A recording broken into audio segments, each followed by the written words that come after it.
होता था। कल्पना करो आज के युवाओं में इतनी ताकत है क्या? है क्या इतनी आपके अंदर ताकत? युवा जब शक्तिशाली होता है तो देश शक्तिशाली होता है, समाज शक्तिशाली होता है, परिवार शक्तिशाली होता है। युवा रीढ़ की हड्डी है।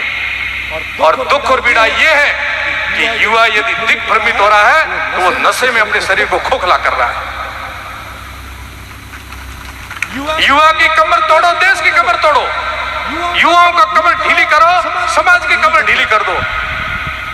जो युवा बैठे हैं मैं प्रेम पूर्वक उनको कह रहा हूं, अपनायत के हिसाब से अधिकार पूर्वक कह रहा हूं, किसी न किसी प्रकार से आप यदि ऐसे रास्ते चल पड़े तो मित्रों ये छोड़ दो। आपके हित का नहीं है, समाज का हित का नहीं है और देश के हित का भी नहीं है। और हम गलती कहां करते हैं?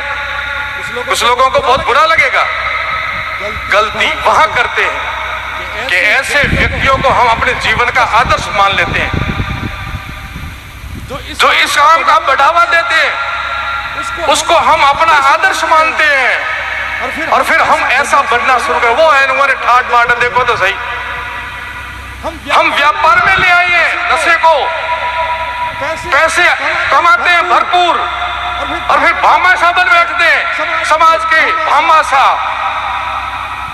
ये कटु है, बुरा लग रहा होगा, रिकॉर्डिंग हो रही, मुझे पता है सब। ये रास्ता गलत है। व्यापार में नशा ला करके हम पैसे कमाएंगे और फिर भामाशाह बनेंगे। हमने कितनों के घर उजाड़े वो तो देख लेना, कितनों का जीवन बर्बाद किया वो तो देखो। भामाशाह बनेंगे, स्वागत करवाएंगे, मंच पर बैठेंगे, हमारे समाज के भामाशाह आए, भामाशाह बने कैसे वो थोड़ा देख लो।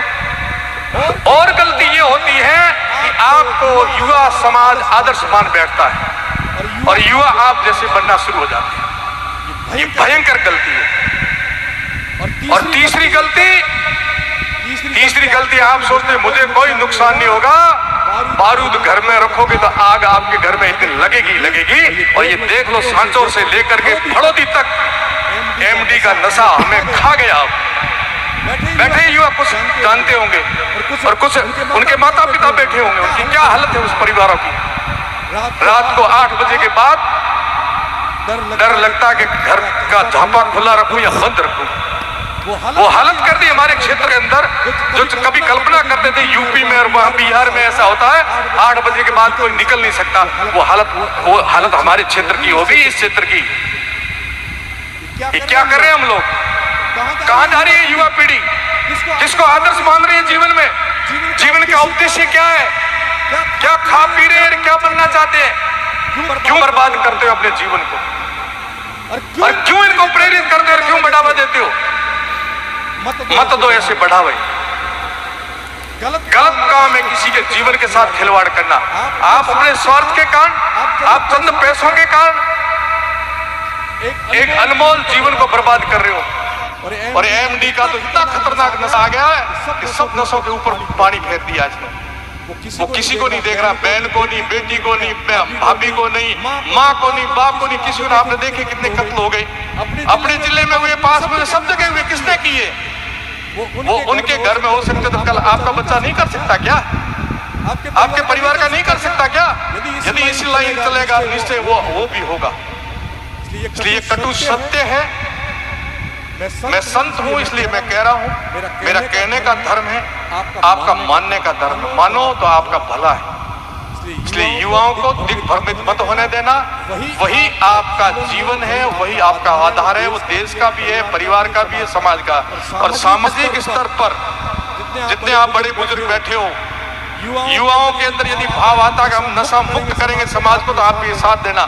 वहाँ हट धर्मिता मत करना, क्या पढ़े की परंपरा मटीन बगर हगाई की करना, हकपण की कर, रेवान पढ़ की कर, ये मत करना। ये आप भी मत करना। बुजुर्गों से भी निवेदन है। एक कीड़ी नगरे में आग लगाने में कितो पाप मानो? हिंदू शास्त्र वाला घणो मानो कि नहीं मानो? या तो पे यो कहो 56 में गाय मरी हुई पाप लागे, या यूं कहो कि कीड़ी नगरे में आग लागे तो पाप कहो कि नहीं कहो? कीड़ी नगरे में आग लगाने हुई ज्यादा एक बंदोड़ी बनाने रो पाप बड़े लागे थे। देख लिया, एक नयो बंदोड़ी कोई बनावला जो मुंडो ला रही तो पाप लागेला जी, तो कीड़ी नगरे में लागे। फिर लियो तो लियो। अरे मेहमानी थे को मार दवाई है, दवाई भाई बुखार रही है, माथे री है, शुगर री है, बीपी री दवाइयां हुए नहीं, हमें डॉक्टर टिकड़ी दे कि भाई ये टिकड़ी इन कंपनी री लाया, टाइम माथे लाया, इतनी लाया, कह नहीं के तो अमल है नहीं भाया, फिर दवा पी लियो तो मात्रा में लियो, बढ़िया लियो, जहर क्यों खाओ केमिकल, टाइम माथे लियो, बढ़िया लियो, मात्रा में लियो, और एक एड़ो आखिर बोली भलो जो लागे ए जगह जगह कंडी रूड़ा पिंता पिंता क्यों ठोको दूजो घर रो खाओ जो दवाई घर ही खानी चाहिए कि मांग मांग ठोक जिते बाहर जो कदे भाई टोण हो को है 10 दिन होरा काटो ये तो होरा काटो आग दिन की हालत हुए बापड़े ने अन्नदान हैगा मोटो दान कही दे अन्नदान वालो खर्चो एक के पांच डोडा मलालो एक के बरोबर उतरे तो बूढ़िया ना भी हूँ कह सकूं ये कहना औ जो मतलब भाई रे थे रीति रिवाज है नहीं हमें खत्म कर दो धीरे धीरे और वो केवल अपने एरिया में जो है जैसे अमल पैदा हुए नहीं उठे एड़ो रिवाज आई कोनी के प्याव रो अमल गड़ो और भाई मरने रो अमल गड़ो राजी पे अमल गड़ो कटे कोनी अपने क्यों छिपे हो क्योंकि बंदनी री कलाकारी है कि अमल ना एड़ो बड़ा जो संस्कार अमान अपनी सभ्यता में डाला निकले बड़ी की रीति रिवाज में डालो निकलेगी और यही ही हमें एमडी वाला फिरे एमडी वाला है थोड़ा धीरे धीरे ना हवा किया छोरा ना कि मरे लेड़ पड़े पहले ही थोड़ा ले बस गल्ला हम कुड़ी तो 1000 इन पहुंच हो रही है यूं ही चाह भेजी दे अंग्रेजी फ्री में और हमें है गारे दूध खत्म चाह पान खत्म कर दिया तो मारो इतो ज कहनो मित्रों कि थारे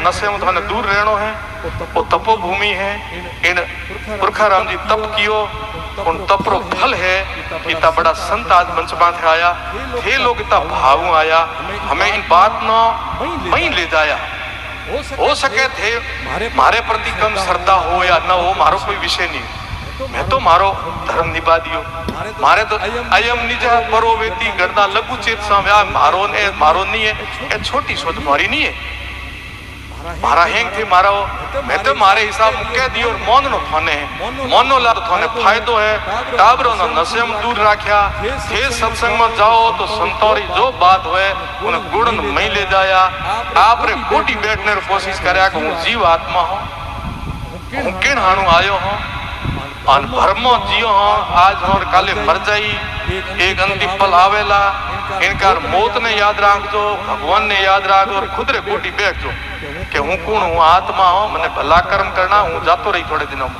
और अंतिम क्षण मारो एक दिन आणो ही आणो है भले 1000 दिन करोड़ प्रयत्न करे एक दिन मरणो पड़े लाई पड़ेगा इनकार भाई रे सही रास्ते चल जाओ सत्संगों में जा जाओ और ज्ञान ध्यान री बात करो या भलाइयां गुंडाइयां ईर्षा राग देशन थारी मारी पिटी कर तो थोड़ी शांति में जियो शांति में जीने दो बहुत बहुत आशीर्वाद बहुत बहुत शुभकामना बोलिए सदगुरुदेव की जय डोंगर ब्रजी महाराज की मालानी के महादेव मोहन ब्रजी महाराज की धर्मपुर जी महाराज की धर्म जी का आभार और धन्यवाद आपने इतनी बड़ी सत्संग कराई हमें भी बुलाया और हम लोग मैं तो 2-3 बीच में कार्यक्रम नहीं आ पाया किन्हीं कारणवश और इस बार मुझे पुनः आने का सौभाग्य मिला मैं परमात्मा की कृपा मानता हूँ जब भी कभी मौका मिलेगा फिर आऊंगा आपके बीच में चर्चा करेंगे बहुत बहुत आशीर्वाद बहुत बहुत शुभकामनाएं।